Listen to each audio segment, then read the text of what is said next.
but that's very classic. That's like old original Spider-Man cartoon. Yeah, Just from like sorry, not the anime. 70s My or brain. something. Yeah.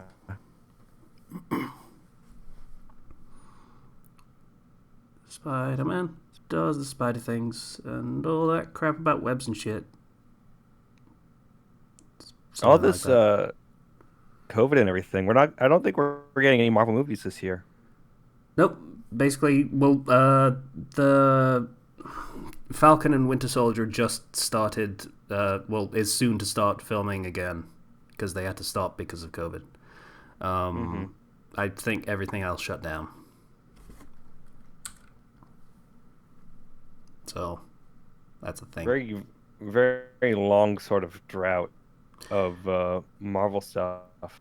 Yeah, it's basically the writer's strike from 2000, whatever it was, where just everything shuts down for a certain reason and we get an influx of reality TV. Except even that's kind of difficult with COVID, so instead we're getting a lot of, I don't know, kind of ghetto productions of people just filming in their own house. It's A fine. lot of vlog style stuff. Oh, yeah.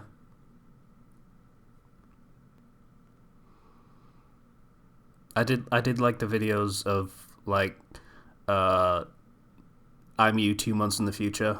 It was posted recently on the Discord.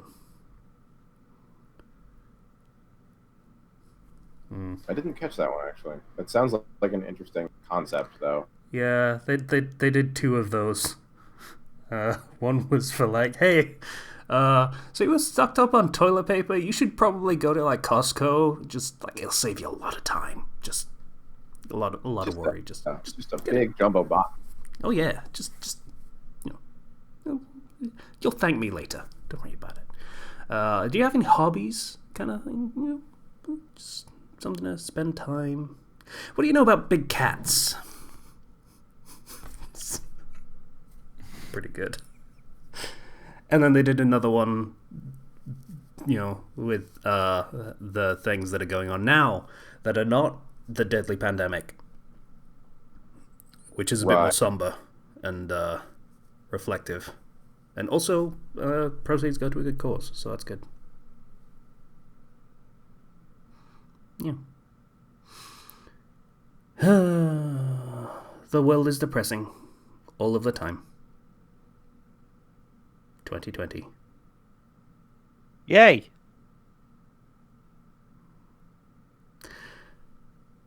And on that joyous note of the show that's supposed to be ostensibly is entertainment, hi, and welcome to the Fandom Flux podcast. How's it going? Are you good? Feeling all hype now that I've said everything is shit? Yeah. Pokemon Isle of Armor comes out tomorrow. Does it? Okay, Yes, that's a thing. the DLC for Sword and Shield.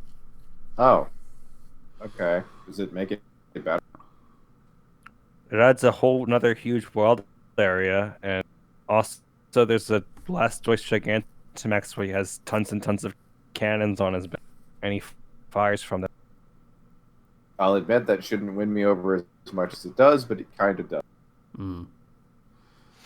And they have there's now an item that you can give to any Pokemon that can turn their Dynamax into a Gigantamax. So that's nice. Hmm. These are words that I totally know what they mean. A big Pokemon can make itself even bigger. Hmm. Yeah. So, hi, I'm Casey. How's it going?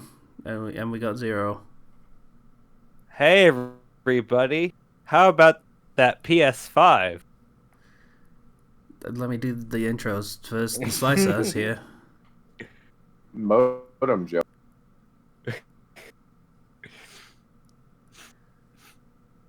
It looks like Kaiba from Yu-Gi-Oh. I saw that. That was the best one. That herself. Play your last pathetic card, Nintendo. I had appreciation for the one that was more like PS5 is never getting in the club in that outfit, like a plunging neckline with a popped collar. Honey, no. Something like Okay. that. Yeah, there was a whole huge PS5 reveal event. Yeah, that happened, and I didn't watch it because I didn't realize this is E3 time when things are supposed to be revealed. Yeah. No, I went to work one day and a bunch of my friends who play video games at work were talking about the newest stuff, and I'm like, how? When did this happen? Took me by complete surprise. Yeah, turns out that whole E3 thing actually does have a purpose because I didn't know what the fuck was going on. Go figure. So they did a whole over an hour long presentation in which they mainly just showed games just back to back to back to back. In which the first thing they showed was, hey, you guys like the 2013 hit Grand Theft Auto 5? Well, that's gonna be coming more new and improved to PS5. Well, for Rockstar, I bet they're very happy that they can keep that cash cow going on an entirely new generation.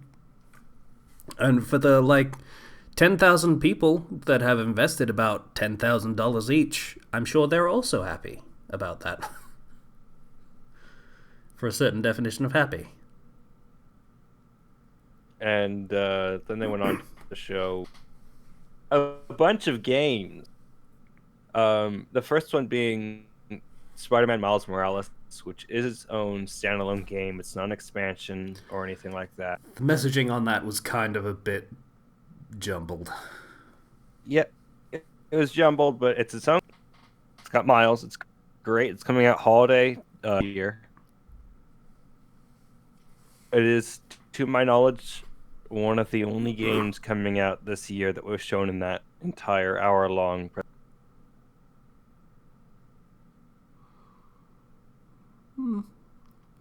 I mean, That's pretty bad. That was kind of the reason I didn't want to watch any of this stuff. well, Like, it's once so again, drawn out. it's the COVID problem of everything's fucked.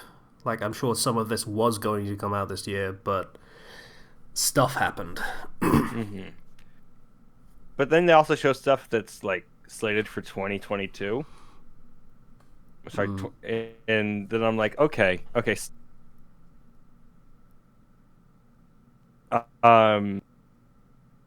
They're doing the thing where, you remember how for E3 they showed the same games for a few years in a row? I feel like they're building up to do. Yeah, I feel like that isn't quite what this is. This is more, the PS5's coming out.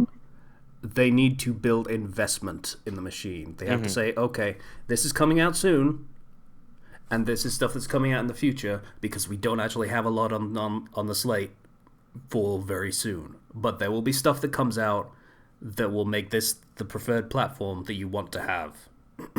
And they have to do that. That's the play they have to make on this. Ratchet and Clank. Yes! Really good. I miss Ratchet and Clank. The movie tie-in game was not the best. I miss Ratchet and Clank as well.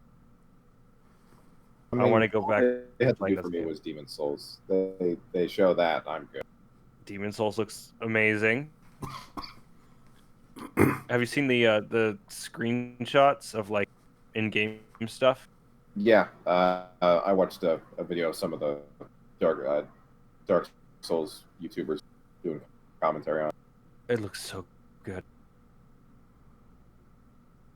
And yeah, I'm happy with a lot of what they showed. It looked really awesome. Resident Evil 8 looks awesome. My dad's very excited about that. What are they doing for that? You say, I haven't watched any of this shit. Okay. So Resident Evil 8 Village is taking place kind of in this northern frozen forest type location, with a village and a large castle next to it, obviously. And it's taking place in the first-person style of Resident Evil 7 from the same perspective of Ethan, and it's happening several years after Resident Evil 7. There's some what looks to be some zombie werewolves. You say several years after Resident Evil. I don't even know what year it's supposed to be in that franchise anymore. Don't worry about it. Because they were at like 2015 for Resident Evil 6 or something. And then 7 happened, and fuck knows when that took place. I didn't actually play it, so that's on me, maybe. Chris shows up, and he's like, "Sorry, Ethan," and he shoots somebody several times, and then Ethan's like, "Chris, no! Why?" What was that? Yeah, that's his wife, who he reconnects with and saves in the 7th game. Unless you make the weird choice and choose Zoe as your romantic partner. Zoe. Even the characters are like, what the fuck are you doing? You can't pick Zoe in Resident Evil 7. If you pick Zoe, she just dies immediately. Oh, I thought that happened a little later in the game. I didn't realize it was immediate. It's like you are on the boat over towards the ship, and it's like, well, no, guess you just died. Well, fun. But yeah, no, he shoots Mia like 12 times. But she is super infected, though, so I mean, she's probably fine.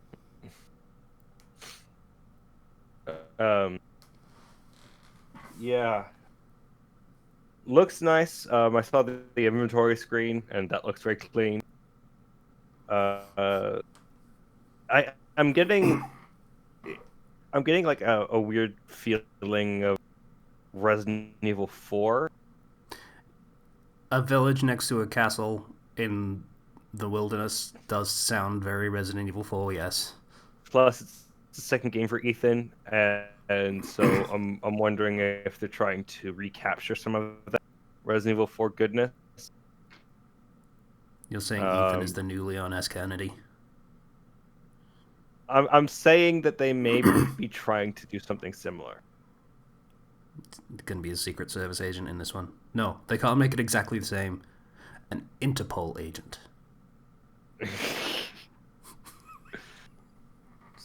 Okay. Anyway, I'm it looks being an great.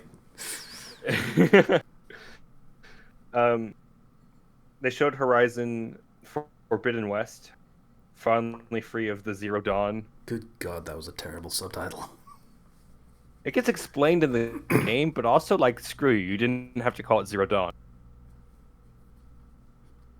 What does that even mean? Yeah. I guess it's implying that, it's when the clock reaches 0 one day, and the machine decide to kill everything.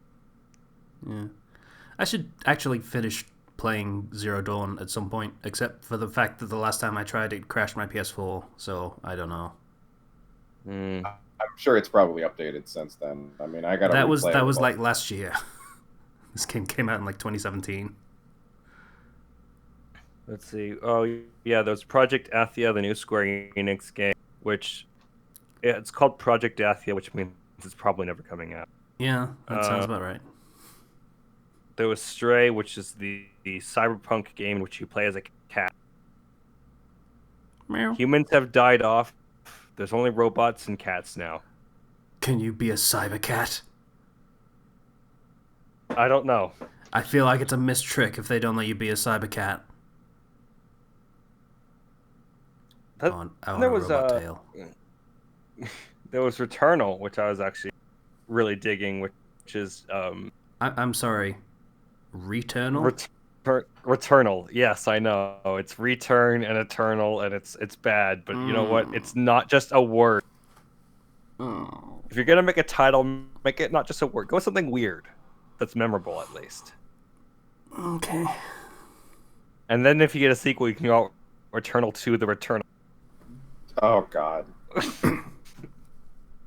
but it basically main character is this kind of middle-aged woman who crashes onto an alien planet, and she keeps reliving her own death over and over and over again, and the planet changes every time she dies.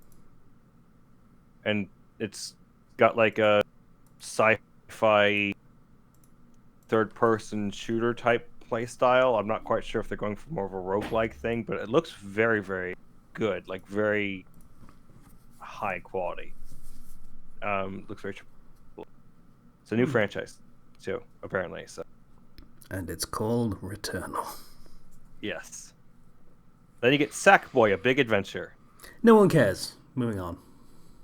Destruction All Stars, in which you basically crash cars into other cars, which is what I needed in my life. I mean, we haven't actually gotten a construction derby. Whatever. There was one like 3 years ago that was, if memory serves, an indie title. Yeah, but very much evoked the feel of Destruction Derby from PS1 days. I need more games where you destroy cars. Yeah, they're pretty fun. I miss Burnout. There's Goodbye Volcano High, the furry dinosaur game in which it says the end of an era is when this is taking place. And that then it's like, sounds like the last thing in the world that I would play. Though it does sound kind of like the Dinosaurs TV show from the 90s. They're like dinosaur character, but also humanoid, and also apparently there's a meteor coming. So it's gonna have the same ending as the Dinosaurs TV show too. Yeah. Cool. That's probably the best, most unique ending to a TV show ever. Just a sitcom that ends with everyone dying because it's the middle of nuclear winter. Oddworld, which I never played that series, so I don't really have much to say on that. Oddworld means a lot of things depending on what game you're talking about. The Abe games... Oddworld Soulstorm. Yeah, that could literally mean anything. Because the Abe games played one way, and then, as far as I'm aware, every other game played completely differently. Then there was there was Ghostwire Tokyo, the game which is spooky. Okay. First person fighting off ghosts and spirits by doing some very fast hand signs. I think you're like an Onmyoji or something. But it looks like you're playing Naruto. Then some pretty meh games that they didn't really show much of, and then there was Solar Ash, which is from the creators of Hyper Light Drift, and it looks really, really good. Very, very stylish. 3D, very exciting. Hitman 3, because that series is good again after, and then Square sold, released. I don't know what happened, but they're not involved anymore. So I don't know, that's probably more good than bad, frankly. Looking through all these, there's an Astro's Playroom, Little Dove Inside, NBA. Yeah. Then there was the horrifying game Bugsnax from the creators of Octodad. You are what you eat. So eat these little strawberries with eyes on them, and then you have strawberries for all. Yeah, I heard about that. Yeah. That sounds right up Octodad developers' alley, really. True. Actually, it doesn't. It does actually sound kind of freaky even for them, but yeah. All right. And there was Deathloop, which looks like it plays exactly like... I don't know how to feel about... I mean, as long as they don't punish me for rampantly killing people, I don't really care. Well, I think I'd enjoy it. The premise of this is you're playing somebody who has to kill 8 targets before midnight, and if he doesn't, then he dies and he goes back to being in a death loop, and in those locations hunting him. So it's just violence, all of the violence. I'm into it. Which now that I just said it plays like Dishonored. Now I just said it's violent. Now I'm interested in playing it. That was my main reason for disliking Dishonored. Was the fun way to play was also the bad way to play. Mm-hmm. I'm actually with you on that. Then there's Pragmata, which is a CG cutscene for a game that comes out in 2022. So that's whatever it ends up being. We don't even have a It clue. doesn't tell me anything. Like we see like all these horrifying disasters and a man being thrown into space, but like, no, I'm not gonna worry about that now. It's not coming out yet. And that was basically it. Yeah, might as well have shown us nothing in that case. But again, they're trying to invest interest in the PS5. Honestly, everything about this has told me that I'm not going to get PS5 this year. It's not really probably. Not really a crazy need for it the first year. Like early adopter, probably not going to get you anything particularly great, except maybe a broken PS5, because that tends to be how console launches work nowadays. Mm-hmm. Yeah, that's. I don't know what their launch lineup is. Let me see this.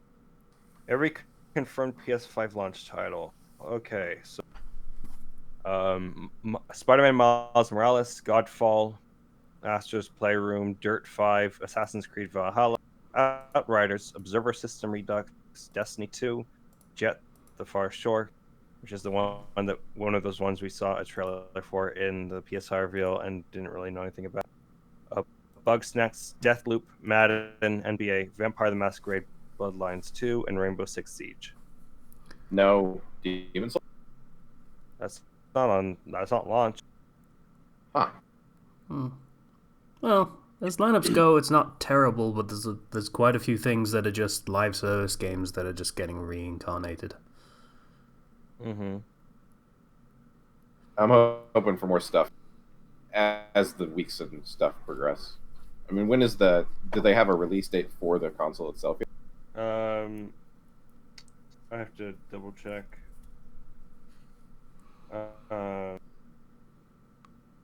Because I know it's coming out like later this year near holiday. November 20th. Okay.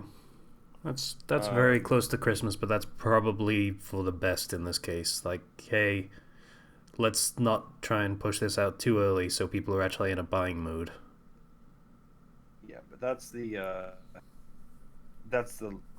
kind of the leak for it. Plus, there was a source on Twitter that said that the controller is coming out on November 20th. On mic, please. What was that? On mic, please. Sorry, I was looking down at my phone. Yeah, that's a problem in this case now. Yeah, but honestly, I don't really. I still don't really care. I mean, I'm guessing that some of that stuff's coming out to PS4 anyway.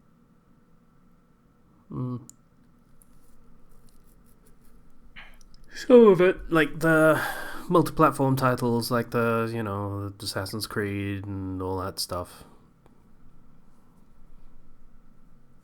NBA, things like that. They're definitely going to be on the previous gen as well. I mean, it's a new console launch. It is what it is. We know what we're getting into if we want to get the early adopting thing going. Like, you get to play a couple games a few months earlier than other people who will play them. Mm-hmm. When there are also other things to get on the machine.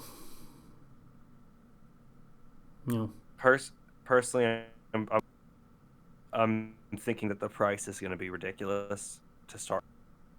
So it's probably going to be better just to wait. Plus, I still have my Switch, so I'm fine.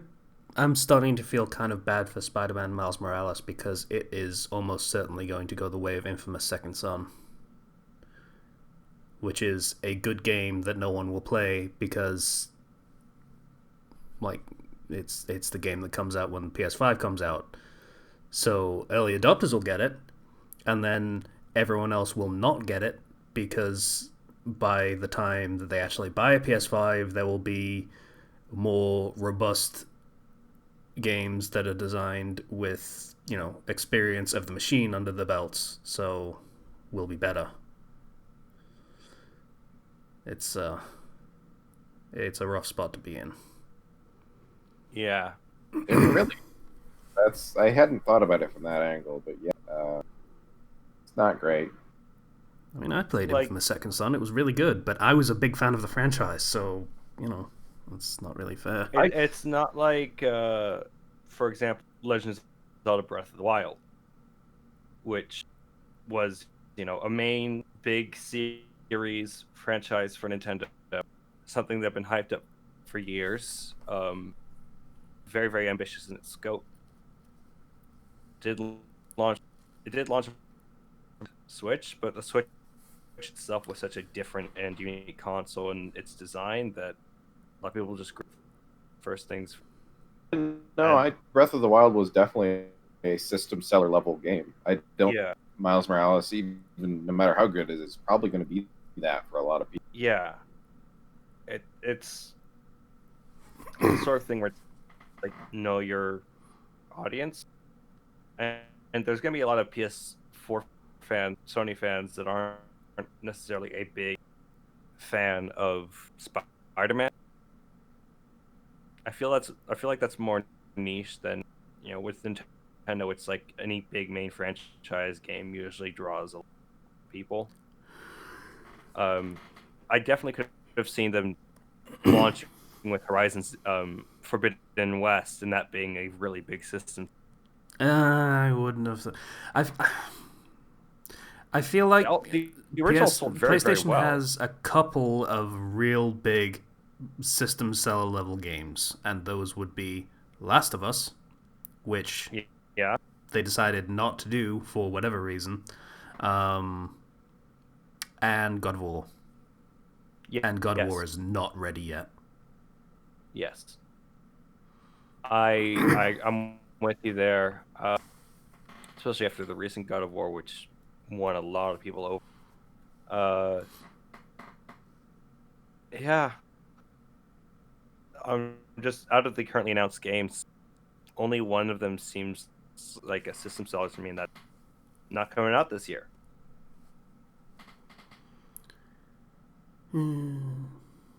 Especially if you're going to ask a ton of money, because like people are theorizing, at least $500, probably $600.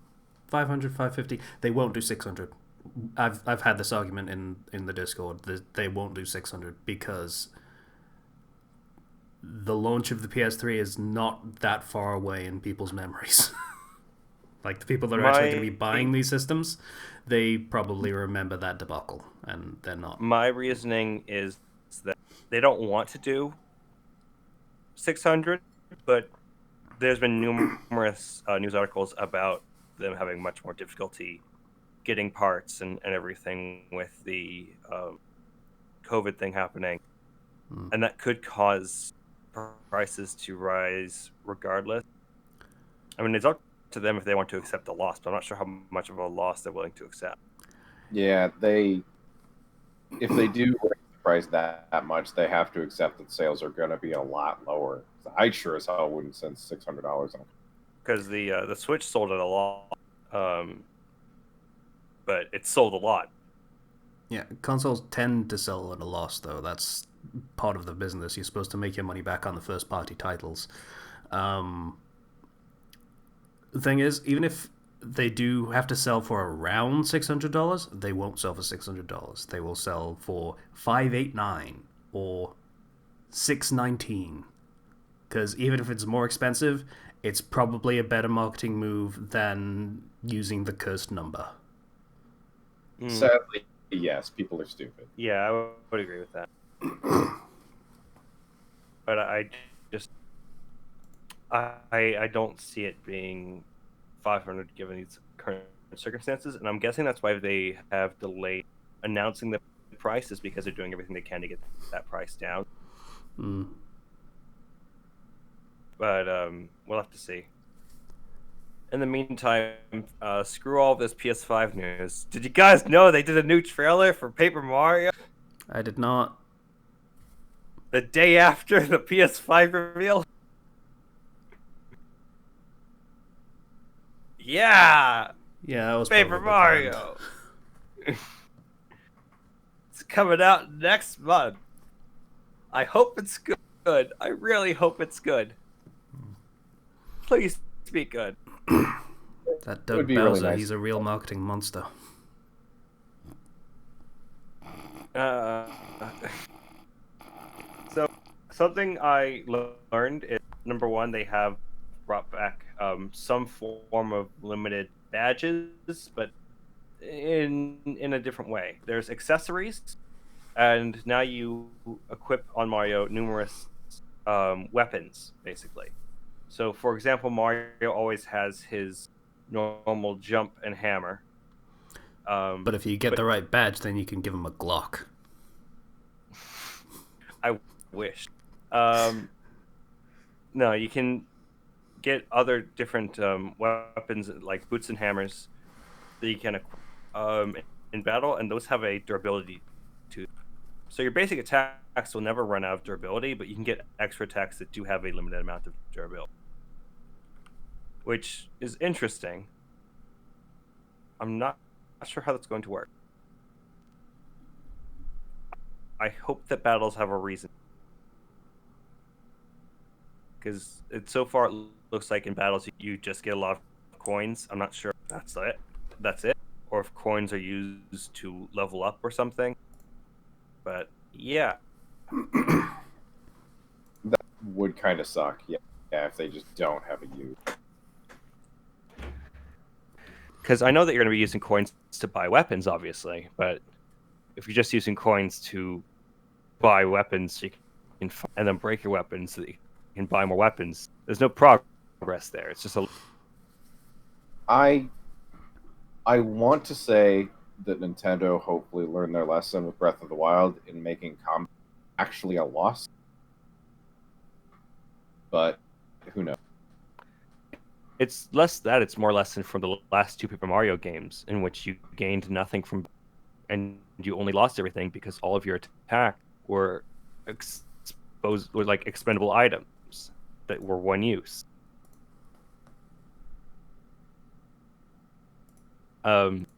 This seems to be a mix of durability and non-durability, but I'm also really just wondering, is there like an experience system for leveling up, or what? I don't know. I really hope it's good. I can't take another bad Paper Mario game. It would probably be the death of the series. Yeah.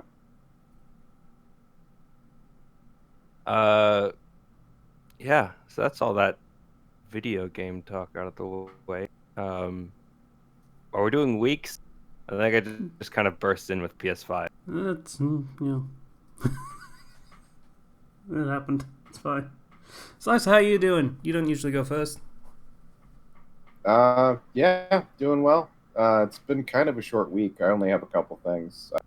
I bought some games on the PS4 because I still have that. The PS5 isn't out yet, obviously. They ported Wonderful 101 to the PS. I was pretty excited about that until I played it for 5 minutes and realized that touch controls are still there. They're just now on the tiny little touch screen on the PS4 controller. Wait. It's really hard to play, like really hard. It's got to So be bad. easier on the Switch though, if you're using the Pro controller, right? Because there's no touch thing on that. I have no idea. Is it on the Switch? It's on Switch. Wonderful 101, yeah. Oh, I thought that was a Wii U game. It is. It's a Wii U game, and they released a remastered version for Switch. Oh, well then I'll have to grab that instead because using the tiny little PS4 touchscreen is really difficult. Mm-hmm. You have to make a circle to make your character combine all the people and make a fist, super mega weapon. The circle you need to make is smaller than a dime. You know, Hang on. yeah, it's just bad. I got my PS4 controller here. Let me just. As somebody who played Wonderful 101 on the Wii U, it was very, very bad to control. I hated how it controlled so much I couldn't play that game. And that sucks because I wanted to play that game. But Oh god, that's terrible. Yeah. Yeah. Oh, and you find out real quick that entire pad is not actually a touchscreen. It's only about the middle half. Yeah. Now, Casey, I want you to imagine that you have one hand on your controller and you're holding multiple buttons, while your other hand is trying to draw various shapes on the screen of your controller on the Wii U. Oh, While you're trying to also look up at the screen to make sure you know what's going on. at least on the Wii U, the screen is big enough that you can make sure. But it's still a lot to ask. Yeah, yeah. It's a platinum game, so I want to love it, but I don't think I'll ever be opening that game again. At least not on the PS4. Fair So enough. that was a good way to kill $25 in 5 minutes. What else did you I also got the BioShock collection because I do like the BioShock games, and I like to. One of those games is good. They are okay. Shut up. Well, okay, I did. The problem is I never played Burial at Sea, which is the DLC for BioShock Infinite. Yeah, that was supposed to be really good. I'm gonna spoil that, so anyone who hasn't played it will probably stop listening for a couple minutes. So they decided to rip Elizabeth out of Paris and have her hunt down a rogue Comstock or Booker or whatever you want to call him, who has decided to take refuge in Rapture somehow with the help of Tess's. She then hunts him down and ultimately gets him killed as her main goal. She then proceeds to somehow die and also be alive, sacrificing her entire power and then die to kick off the events of the first game. Which means the entire game series, the third game, was a vehicle to introduce, craft, and then kill Elizabeth, making the entire game pointless. It is just a vehicle to kick off the first game. So the entire trilogy is to save a handful of children. That's dumb. Yes. Yes, it is. No. The first, the only BioShock game I have played is Infinite, and I haven't played 1. I haven't played 2. I know what both of them are about. I've watched playthroughs of both. Yeah, no, I feel like they just ruined everything that was good about Infinite. Now there's a lot wrong with Infinite, but then they just killed whatever was left that was. Yeah. Well, Elizabeth sees the little sisters in Rapture being used as tools and food in the worst case scenario, and tries to save them by making a deal with Fontaine, who was Atlas at the time, because Timeline shenanigans. And so he keeps betraying her, and she keeps going with it because there's no other option. She has the power to rip open holes in dimensions. She could literally just find a kid and go whoop. And somehow going to Rapture made those powers go. Why did she go to Rapture to begin with? Because a rogue Comstock. Yeah. Why does she have to go to Rapture to fight a rogue Comstock? Because she's obsessed with killing him, I think. Why does she care? it doesn't make any sense. Like, she's in Paris. Like, there's a cutscene in the beginning of the DLC where she's walking the streets and everyone. It's like the beginning of Beauty and the Beast. Honestly, That's what I was thinking. She's somewhere that she's happy and everything is fine. and Why everyone knows her name and loves her. Why go back to try to get Comstock when, like, honestly, you're not the only person that can stop him. Because one little girl was psychically crying out to her or something. This gets dumber the more you talk to me about it. I know. You know what's even dumber? It's implied that little girl is an alternate version of her who was decapitated in the time portal thing. It's really weird and stupid. Is it so hard to just make it, like, I don't know, make sense? It's a BioShock Infinite offshoot, so yes. After this recording, I'm going to be watching a complete timeline of the BioShock series just so I understand this right and can justify my hatred. Because, like, here's the thing. We know that she has the ability to tear through dimensions and everything, right? Yeah. And at the end of BioShock Infinite, you see there's several of her, right? Because she can tear through space and time. So, how hard is it to posit that there is an Elizabeth completely disconnected from all of that who just so happens to exist in Rapture? Yeah, I mean that. Because that's what I thought that was. No. Yeah, I mean, it very clearly looks like a different Elizabeth. Isn't a different Elizabeth? That's really vague and hard to tell because Great. constants and variable is used as an excuse to hand. Never mind. Everything. Hand wave everything. It doesn't matter. None of this matters.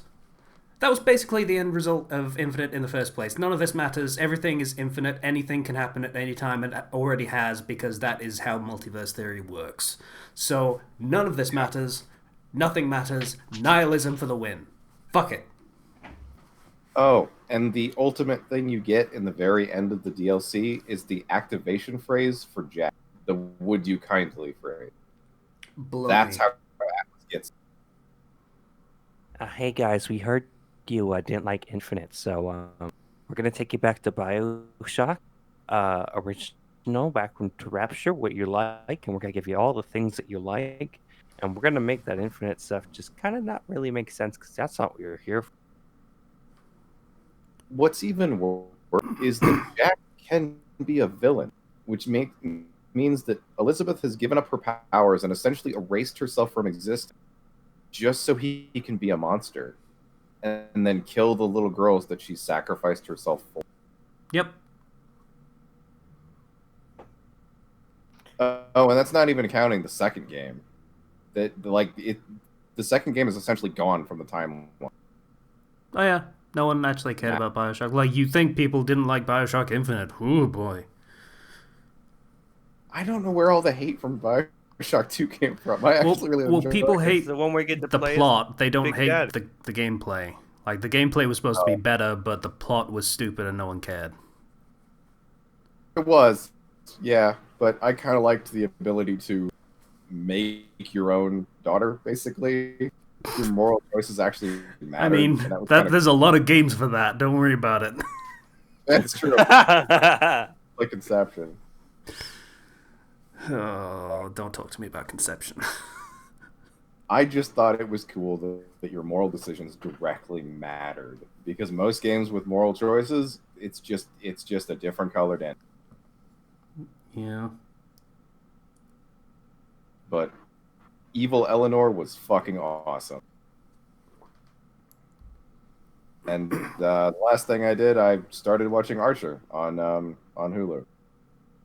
I had previously seen the first 2 seasons, and I've continued from there, and it's really fun. I also watched one episode of Cross Swords, I think it is. It's a new show from the guys who made Robot Chicken. It was entertaining for the first episode. not really much to say yet. I mean, I've only seen one episode. It sets up the characters, gets the main character into. He pisses off a dragon in the first episode and kills a bunch of people, so he wants to be a knight to make up for it. And, yeah. I think I watched the first 5 seasons of Archer. I stopped watching when it decided to become Miami Vice.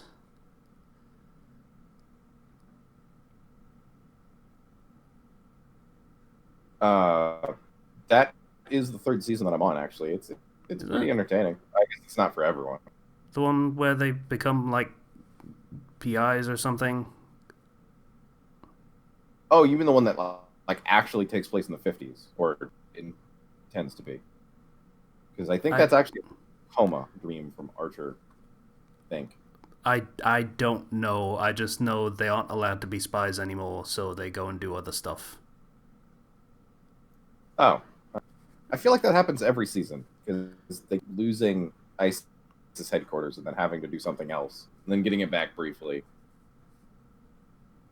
Yeah, it was like, I think it was season 6, where it's just like, hey, no, you are never going to be a thing again because reasons, I forget why. It was a few years ago. So let's do a different thing, completely different for an entire season, and yeah, that was where I stopped. I will be able to determine exactly the episode that series falls apart. Because I know it does eventually, but yeah. Oh, hey, a remaster of Conception 1 is on PS4. Oh, great. Why would that game get a remaster? Not Conception 2, but Conception 1, also known as the remaster. Conception Plus, Maidens of the 12 Stars. Released November 5th, 2019 on PS4 and Steam. Ugh.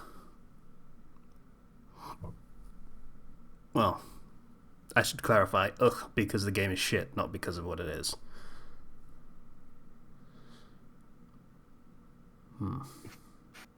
Yeah. Anything else, Lisa? I believe that's actually my week. I played more Just Cause. I got a little bored of it. I guess it's kind of like I should have done more of the main quests in a row because I did most of the game, or like I did like half the map before I unlocked the ability to fast travel. So I spent a lot of time gliding around. Yeah, it wants you to just power through a lot of the story before doing other stuff. It's Assassin's Creed-y in that way.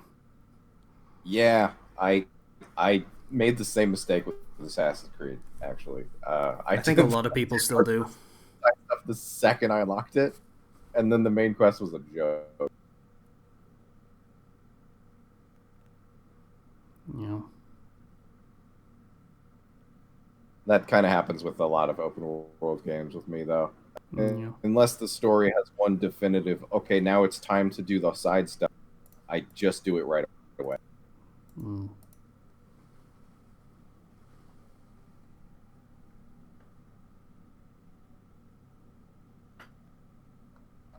So nothing else, Saito? I believe that's it. Cool. Zero, what you been doing? Well, I've been continuing to, work out and stuff. I am now down to 188 pounds, which is cool. Really awesome. My goal is to get down to 180, which is my what I have on my driver's license. It's what I thought I weighed when I got my driver's license. So you can stop living a lie. I can finally go back to the DMV and be like, see, I didn't lie. Are they even open anymore? Yeah, I was gonna say, can you actually go back to the DMV right now?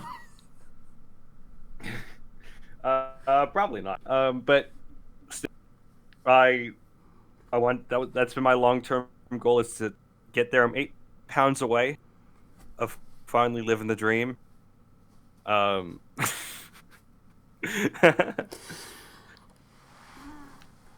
Everybody else has been in my family's been gaining weight during this pandemic. I've been the only one losing. Yeah, Yeah, because I'm not eating ice cream every night. Go figure. It's so hard to resist. It is. It We really is. have these Kit Kat drumsticks in our garage freezer, and I'm so like, I want that. I really do. I mean, you can't can help. have them in moderation. You can, like once every couple days or so. I mean, I am not. I'm going. I'm going to have one once I get to one. That's okay, the well, that's fair. goal. Which is, within reach. My grandma told me the other day, "Go eat some cake. You're so skinny." How I tall are was like, you? "Thanks, grandma." I'm like 5'10". Hmm. I mean, bear in mind, I'm like, I currently I think in my house I weigh the least out of all the men, so Hmm. Ah, way less than my younger brother and my dad. So, because my younger brother likes taco, and yeah, that'd do it. he loves taco. But point is, feels nice. I feel very healthy, and we had a we had a cheesesteak party at work, Philly cheesesteak party, in which to celebrate our sales, we each they went and they ordered a bunch of Philly cheesesteaks for us, and I got this um steak and cheese Philly cheesesteak from what was called like Fat Jerry's Philly 10-inch Philly cheesesteak. It was so good, so good. It's a hell of a name. I know, Fat Jerry's Phillies. And it's fat with a P8. So you know it's cool. Sure. Um, but yeah, I've also been playing Xenoblade, a definitive edition, and I'm doing the thing where I'm actually completing all the side quests, and there's a lot of stuff in that game that I did not know existed. Entire like secret areas and um places I can go that I never really went to before, especially now that I'm in the late game. Did you just not find them before? Why didn't you do them before? Um, think of it like this: there's these ruins over here, right? But in order to get to the inside the ruins, you have to do this quest line. Well, when you're not doing all the quests, you might not even find that quest line because NPCs move around the towns during the day. So you'll have different NPCs that are around during the morning, the afternoon, and at night. And those NPCs will have quests, and some NPCs will only grant quests once your affinity with the town is high enough, which you get by completing quests, or once you have, like you want to generally talk to every NPC in the town, every named NPC, because they are added on to an affinity chart, and that means you can keep track of who knows who and how all these people are connected.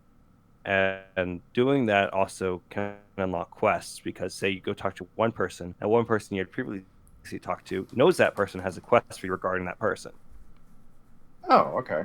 That's kind of an interesting web of contacts, I suppose. I mean, that makes sense for an adventure. Yeah. So there's a lot of quests that you can, miss or not have access to if you're just kind of speeding through it. So it's important to take your time and just do your quests, and they're very rewarding. So now I'm getting some of the best gear in the game, and I'm over leveling myself as much as possible because there's this like dragon that's right outside this town that I've rebuilt, and it's level 99, and I want to beat it before I beat the final boss. And the way level scaling tends to work in Xenoblade is if an enemy is like more than 5 levels above you, good luck. Oh, it's pretty extreme then.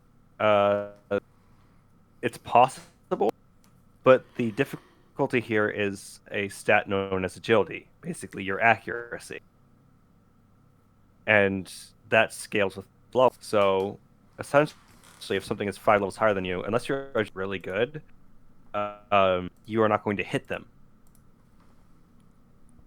which is a problem. Now I'm imagining a breakdancing dragon. Can't touch this. But yeah. This being said, I'm playing with a very high agility party right now, and the way you get agility is like you have these different sort of gems that you apply to your armor and weapon, but they can only improve your agility by 50 total. So then, how else do you get agility? Well, you can link up with your passive skills.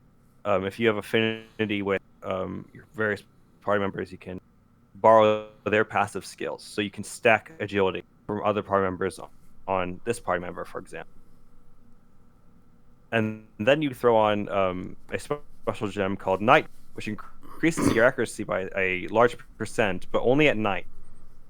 Oh, Meaning, if you want to kill the final endgame bosses, beat them in one night. I mean, like the super bosses. You got to beat them in one night, and if you can't do that, survive until it becomes night. well, that sounds terrible. Honestly, that sounds terrible. That being said, that's only for the bosses that are super, super, super, super, super late game optional. The level 99 boss, like I said, is like that's at level cap, so you can just level up to that and fight it normally. But there are bosses that go above level cap, which are like, do you want to challenge yourself? Do you really want to challenge yourself? I don't like that idea in concept. The mere idea of something being more powerful than you can possibly be irritates me. But I've seen things where you can do chain attacks and they can do a ridiculous amount of damage. Because the way it works is once all 3 party members have max affinity with them, you can do a chain attack that lasts up to 15 times. So the damage is the higher the chain goes of attack up to 5. Okay, we got none of And this. so you can do some stupid damage. Okay. Chain attack happens and you can do damage. Cool. That's all we got out of that. And please don't explain it again. Okay. It's a complicated system. I don't want to get into it. So Really? yeah, because you can use talent arts to Don't. Okay. Yeah, I was Not joking. gonna get into it. Because you kept getting into it and you're like, I don't want to get into it. Alright, but yeah, Xenoblade 1 is still very, very fun. I don't think I'm going to do the super bosses, but boy, does it feel good to go back to super high level guy in one of the first areas of the game and just kill and be like, this is for all the times you just walked in on me while I was fighting against lower level enemies. Territorial rot bar. So it's like getting revenge on your rival in Pokemon. You attack them when they're coming out of the tunnel. Yeah. Because the way Xenoblade tends to work, if you haven't played a Xenoblade game before, is they mix the high and low level enemy and generally kind of section them off to their own areas. There's usually like one enemy early on that you notice that is like level 81, and you're like, I am level 5. I'm a. Well, that's not good. But you can avoid them, so it's fine. Then later on, you come back and you kick their butt, and then you get rare gear from them because they drop a gold treasure. It's a good feeling. I also really like at the end of the game what they do is there's this time attack mode, and it unlocks to sell rare materials that are very hard to acquire, and certain materials you are actually locked off from because certain areas become inaccessible later in the game.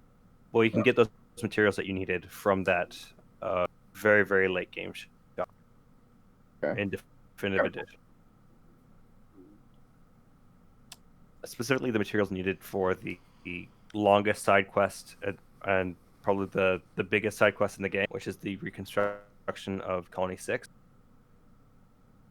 and gives the most rewards.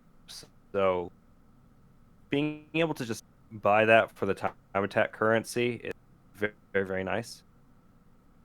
Instead of having to farm for an hour to try to get like one material because it's super rare. Yeah, overall, it is the definitive edition. It is a great game. I'm right Sounds near like the there's end. some good quality of life upgrades. So that's nice. Yeah, and all the new redesigned outfits and cosmetics are great. Really, really, really like them. Yeah, that's basically what I've been spending my time on is Xenoblade. Haven't really done much else in this quarantine world that we live in. Though some people are acting like quarantine is over and going outside without them. And by some, I mean a lot of people. I did get a haircut though. I went with a mask. The hairdresser was also wearing a mask, and it was very limited amount of people that could be in there. But a Same. haircut. There was a maximum of, well, actually, there was a maximum of one person, two if you came with someone else. But yeah, Wow, that's the one limited than the one I went to. it's a very small. It's the only hairdresser in all of us very small town. So. Oh, okay.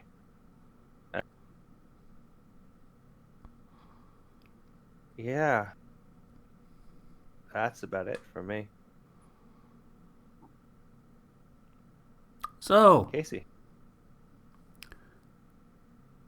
you ever heard of this show called Young Justice? Yes.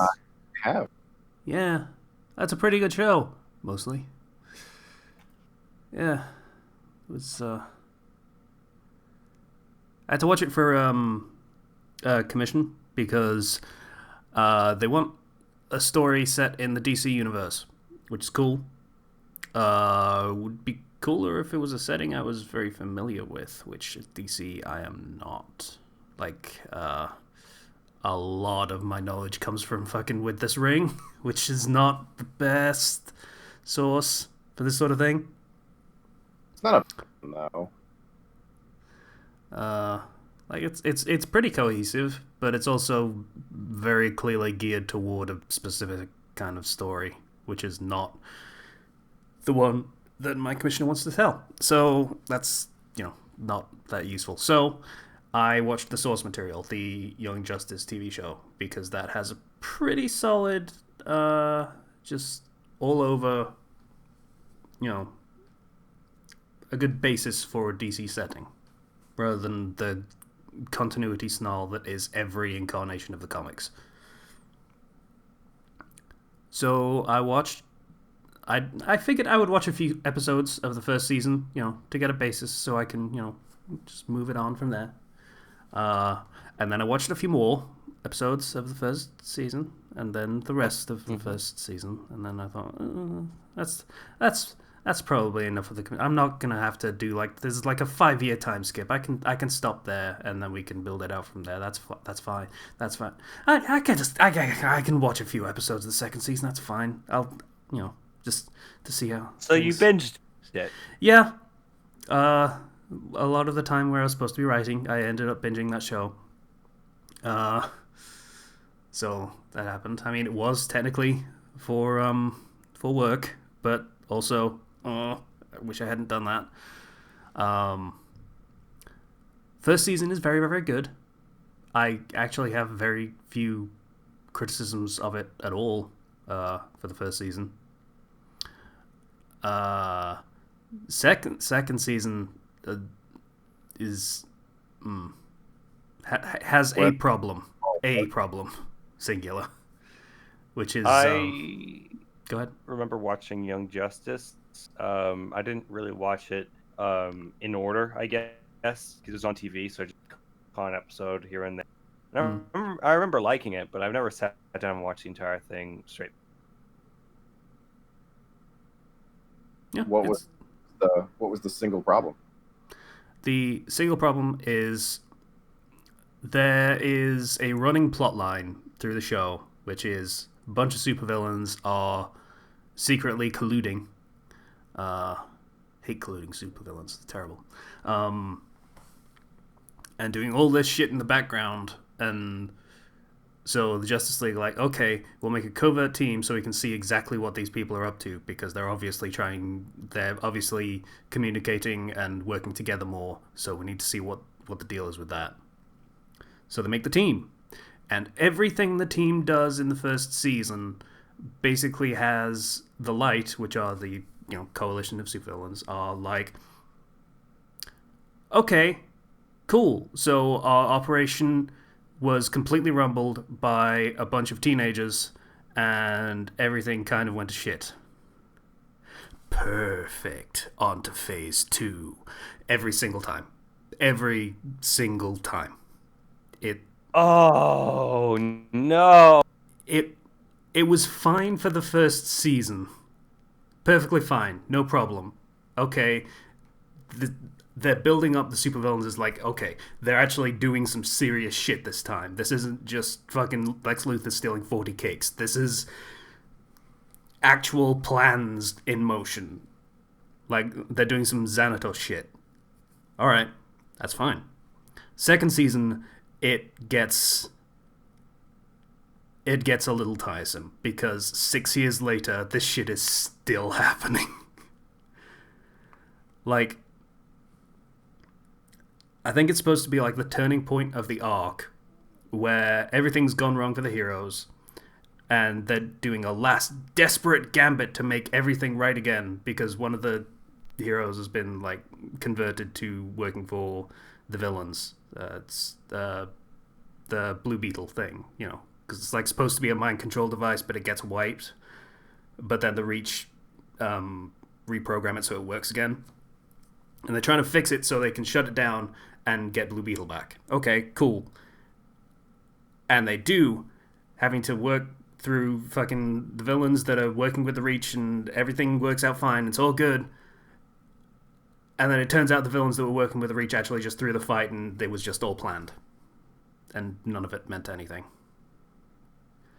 So, basically, the plot of the entire season, the heroes were completely pointless. Everything was about the villains. Nothing that I watched actually mattered all that much. That is terrible. Yeah, it's kind of a kick in the dick. That's literally what happened with me with BioShock. Kind of, yeah, a little bit. Okay, I could really relate. Yeah, so that was not a great turn. Like, I see what they were going for, but it was not a great turn. But it didn't ruin the series for me. And I watched season 3, and man, I liked season 3 for the first half. Holy shit. Yeah. So, season 3 is another time skip, and we get another team forming, and they're basically rerunning a lot of what happened in the first season with, hey, we're gonna rebel against our elders and do like a whole new team thing so we can do shit on our own without parental supervision. Teenager shit. It's fine. Yeah, Batman, let's go. Yeah, so it's kind of a similar thing happening throughout the season. Okay, fine, whatever. But it's all about basically human trafficking, which is a bit of a dark subject matter, to be perfectly honest. Straight trafficking, or they gussied up with like mutant abilities and stuff? Well, it's regular people. They get kidnapped, then turned into metahumans, so given superpowers, and then they are shipped across the galaxy as human weapons. Fun. So, okay, that's somehow even worse. Effectively, yeah, it straight up just is human trafficking. And also, the first example we have of this is a 14-year-old girl with a heart condition that one of the heroes accidentally kills. Wow. Yeah, season 3 doesn't fuck around. I And mean, I was told that Young Justice got pretty serious and grimdark, but I didn't realize that was where they decided to go with it. I haven't told you about the girl that keeps dying yet. Because there's a girl who gets superpowers. Her name is Halo. She's kind of cute. In just sort of actual cute way, not the Japanese, oh, kawaii means sexy kind of thing way. That's no. Like, she's cute as in she's adorable and needs a hug kind of thing. She gets superpowers, and while they're trying to fight the human traffickers that made that happen, the guy that they're fighting has he basically turns into lava kind of thing. It looks like lava. I think it's supposed to be plasma. And he grabs her by the face, slams her into the ground by the face, and holds her down while it burns her skull off while she screams. Wow. And then she's dead. Huh. But she can come back.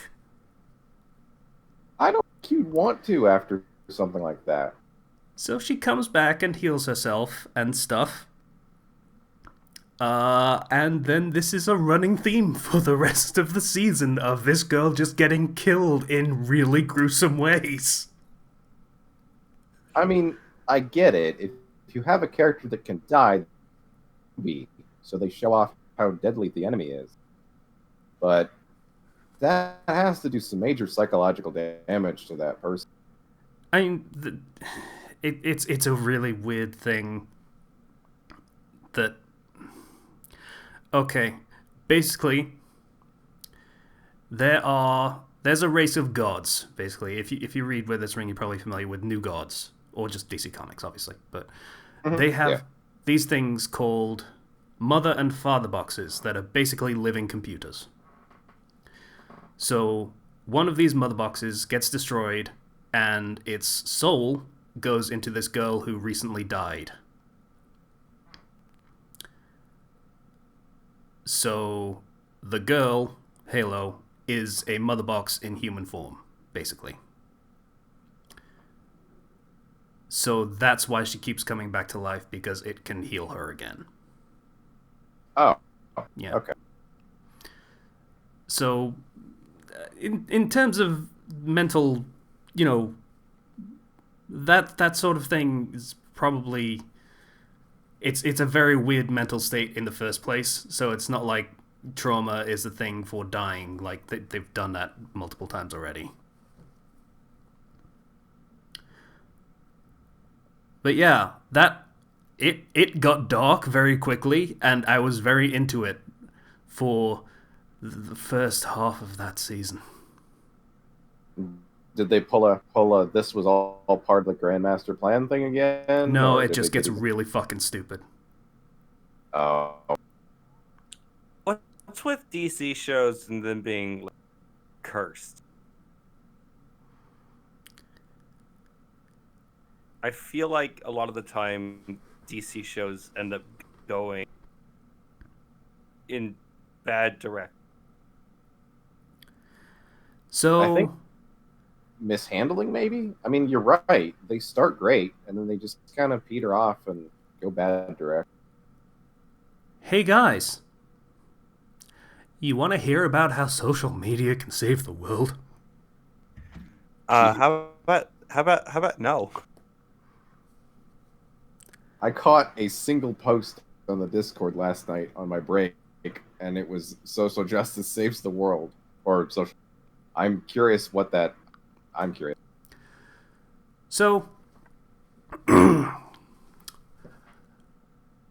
Garfield Logan, Beast Boy, he gives up being a superhero after the second season, and he goes into acting. Becomes pretty famous. He's basically a douchebag, kind of.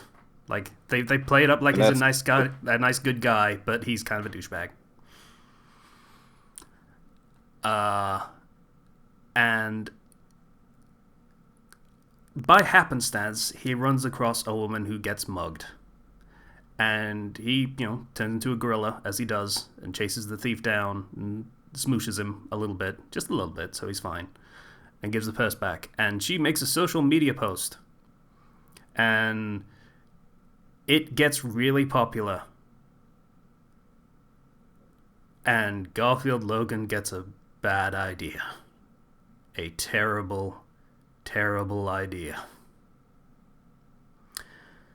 So the new team that gets formed, in the vein of the original Young Justice team that was formed because they were rebelling against their, mentors, this time it's about, we're gonna take back heroism and be social media stars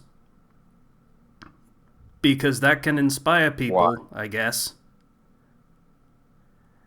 And they form a team, and then, every episode, there is a mention of how much they're trending. I don't like this. Yeah, so that how long does that go for? The rest of the season. Why? I mean, that's like an ironic joke that someone just keeps telling every night. It's literally the plot of The Boys. Yes, it's not. It's not good. It's not good. It's not good. I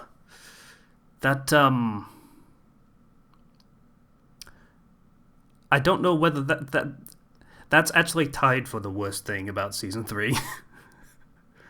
And the other thing is the Trumpification of Lex Luthor. The charismatic, erudite, well-spoken supervillain who gets by pretty much basically entirely on how charismatic he is. That is kind of his old deal, yeah. Starts saying things like, this is just such a terrible situation and everyone should feel bad about themselves. Sad. Trumpification is a good word for that, yeah. Funny thing, Trump doesn't actually say things that way, he tweets things that way. So they don't have Lex Luthor start talking like Trump, they have Lex Luthor start talking like Trump's Twitter feed. But don't you know social media can save the world? Why? And then they have a crack about him hosting a UN summit at one of his hotels. Because, of course, and naturally, he is that hard up for money that he feels like he has to do that, even though he's not just a real estate mogul, he is in every industry and is a multi-billionaire. He does not need to do cheap shows like that. He does not... Yeah, LexCorp is implied to be like everything. Yeah. It is the megacorp. It just does everything. So the idea that he would even care to do something that fucking petty for money is ridiculous. But, gotta keep with the times, I guess. How recent is this show? 2017, I want to say. So, in fairness, okay. Right when everyone was freaking the fuck out. Doesn't entirely excuse it, but oh my god, is it incredibly hacky. And the last episode has him shout fake news multiple times. Because, That phrase needs to die. It's so stupid. Yeah, so, The rest of the season, aside from those elements that admittedly poison a lot of the rest of the season, is very good. And those other things make me want to strangle the writer. So that balances out to it being fine, I guess, is where I'm landing on this. It's fine. Oh, and there's also a mind. It's very comparatively, it's like nothing, but there is a kind of gross lip service moment to trans issues. Oh, it's not like a respectful one. It's just kind of a we did it. Yeah, like you remember that computer girl that I talked about earlier, the mother box in a girl's body. Mother boxes are canonically female. That is, they are legitimately female minds, and there's a whole thing we could get into of mother boxes being female and good and father boxes being male and evil, but we'll not get into that. That's a whole other thing, and that's from like the 70s, so it's, you know, it's weird, but okay, fair enough. So that girl that has a female computer in her female body says, I don't think I feel like a female. I don't think I feel like a woman. And then Miss Martian goes, that's okay, and I'm glad you're discovering things about yourself. And then it's never brought up again. What does she feel like? Like a living computer? Because that would make sense. But okay. Like, feeling like a living computer would be one thing, but I said mother boxes are female. I don't mean, you know, they have female ports on them. I mean, they hammer in the point in the first season. No, this computer is a girl. And no, I am familiar with the mother boxes and father boxes and stuff. Trying to understand what they were going for with, because she's like double female.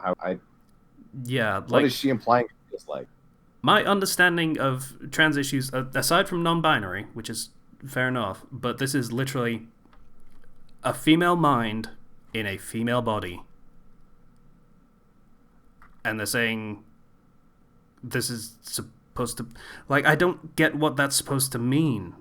Like, the entire thing of trans people is that they don't feel like their mind is the gender, that their mind matches their sex. If it was a father box, that would make complete sense, and that would be a valid thing to bring up. But or if they are a shapeshifter, like Miss Martian would be the perfect type of character for this sort of thing. Or maybe Cyborg. It feels like a weird thing to bring up. Like, I have friends who are trans. I have multiple trans friends, and the thing that really boggles the mind is it's like, oh, I don't feel like, you know, I fit my skin, and that's a very deep issue with lots of nuance, but it's not really discussed. Yeah, it is 2 lines in one scene, and then it's never brought up again. And it's not like it's at the end of the season. This is like episode 12 of 26. So, I don't know. Is that supposed to be a gag? I don't think so. I think it was for a moment of like, hey, we're accepting of everyone, and everything is cool, and you be you kind of moment. Like, they have another one at the end of the season, which is... That's like the most shallow form of allyship I've ever seen. Yeah, like... Yeah, cool. The character that it is isn't really the issue. I guess I'm being unfair in that sense. Like, anyone can have those kind of issues with their self-image not matching what they actually look like and what they are, and that sort of stuff. That's unfair of me, and I'll grant. But if you're gonna bring that up, you have to actually follow through with it, right? The reason why I'm currently really confused is because Yeah, okay, that's great. You care and you're accepting. That's what you say. Now, do you actually care enough to find out what that means? No, No? they just wanted a one-off comment to say they're activists. I guess I don't know, or progressive. Mm. Uh, it feels like the mention of social media and then that I'm getting a good idea of whose rights later part. I didn't get what you just said. The cut out a little bit. The combining that sort of stance with like, oh yeah, social media is gonna save the world. It paints a very it paints an image of who the writers are. Mm. It's very disappointing. Like, if they had followed through on that plot thread that they bring up and never mention again, the ending scene where they just beat the stand-in for the Orange Man and everyone's gathered together in a diner, and we have disabled people, and we have a gay couple, and people of every race and color and creed, and they're all together and happy and smiling, and they save the day by being together and stuff.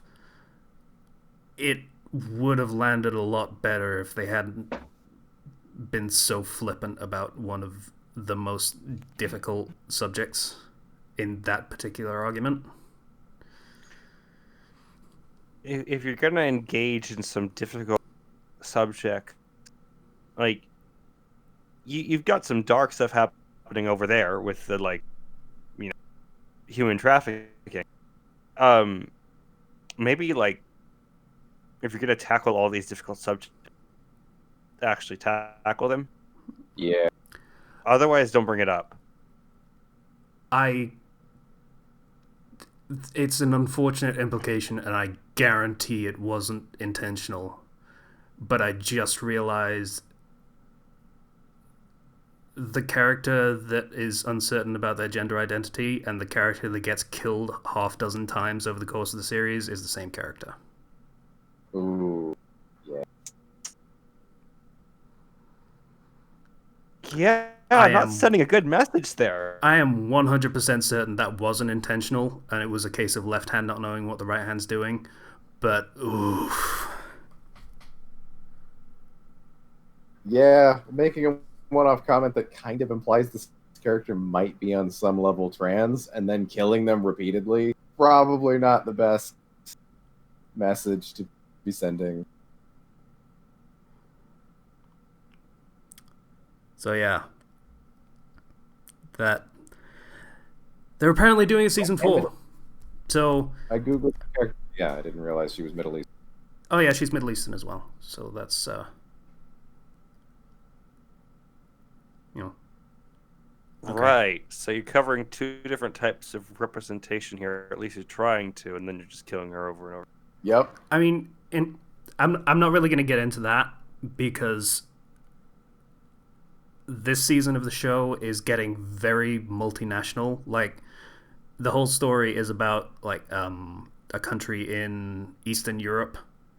Like, multiple people on the new team are from Eastern Europe. There is a girl from the Middle East, like you said. So it's not like that would be unusual for everything else that they're doing. So I'm not going to go with, hey, they're doing the inclusiveness trifecta or anything like this. It's I know, but a from colored what you, trans woman. Like, okay, yes, but that's not what they're doing. I feel like. yeah, I'm just saying from the perspective of an outsider, I don't really know the full context of everything that's happened. Yeah. But what I'm hearing is that they are trying to go for a larger message of inclusion and working together of all these various different groups and people. And I'm kind of not quite sure what like it feels like their message is getting muddled. Mm. Yeah. They're doing a season 4, apparently. I very much hope they are backing off on the worst things about this, and they actually do their due diligence on that last thing. Because if they're going to do that, then they have to do that. You can't just say you are and then not.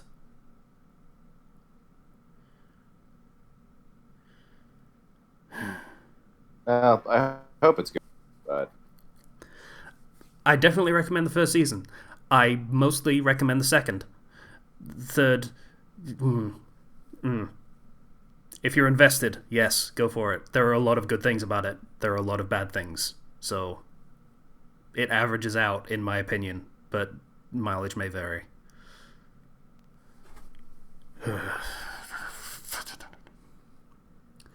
But yeah, my ranting over. Because that was a long rant. Apologies for that. In lighter news, I bought a new computer chair because this one's falling apart and the wheels keep falling off of it. Yay. That's the other thing I did this week, aside from watching all of Young Justice and getting my Patreon chapter out late. Yeah. So. I mean, hey, it's still out, so. Yeah. Yeah. So it's going to be a busy week. I'm glad I got all of that shit out of the way because I have basically no time for anything but writing for the rest of the week. So that's going to be a thing. Yeah. I think that's all of it, though. So, Patreon's already done, right? We did that last week. Was it last week? It was last week. So, yeah. Anyone wants to bring up last minute because Slicer needs to pee? Nope. Yeah. I'm good. Are you good? I haven't really read anything meaningful, and I haven't watched anything I didn't already talk about. So yeah, no, I actually have nothing. No, nothing, not at all. Travel to any I've been, waterfalls recently? You know, I will check out a babbling brook, maybe. All right. All right. Thanks everybody for please take care of yourselves in these trying times. Donate on Patreon if you feel so. Yeah, sorry, I there's can't do other the intro causes you can myself. donate I'm to as drinking this well. cool, refreshing glass of water. I will And we'll see you guys next week. Bye. join our Discord where you can threaten Casey. Link in description.